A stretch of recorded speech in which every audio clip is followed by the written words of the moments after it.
đầm lâu mây cài bao Araguang ban sia hay đi gai na ra các quai đầm lâu mà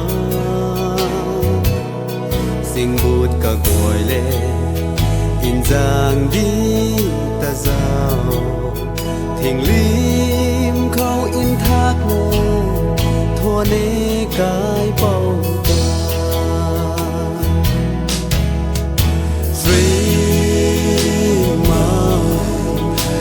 lâu mây cài bao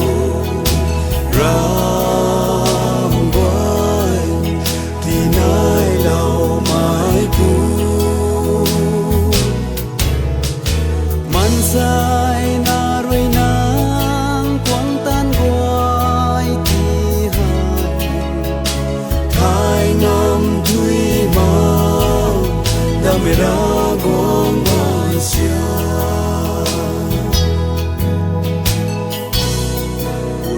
gần xuồng na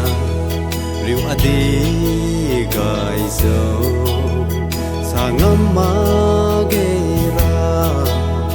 quang ban xiêm gọi hay tinh thần bật thùng khâu hầu gai mấy azu gồm liam mê căn đi hay xin mấy nắng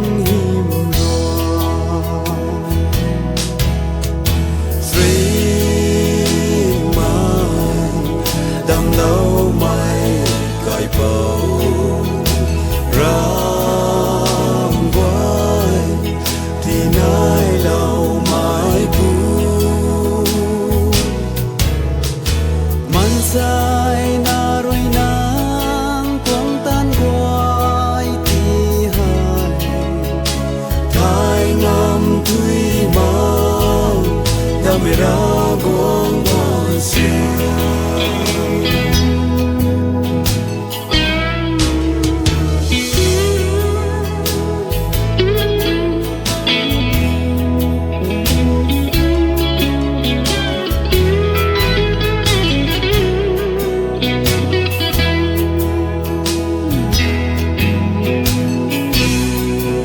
hay riêng loài qua hay adi gai sâu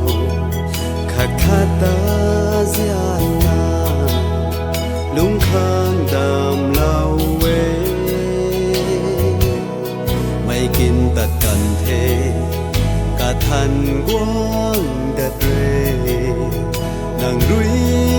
con lâu mây quay adi đoan gai sâu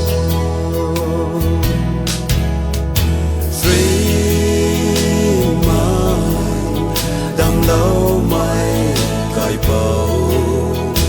ram quay thì nay lâu mãi cu man xa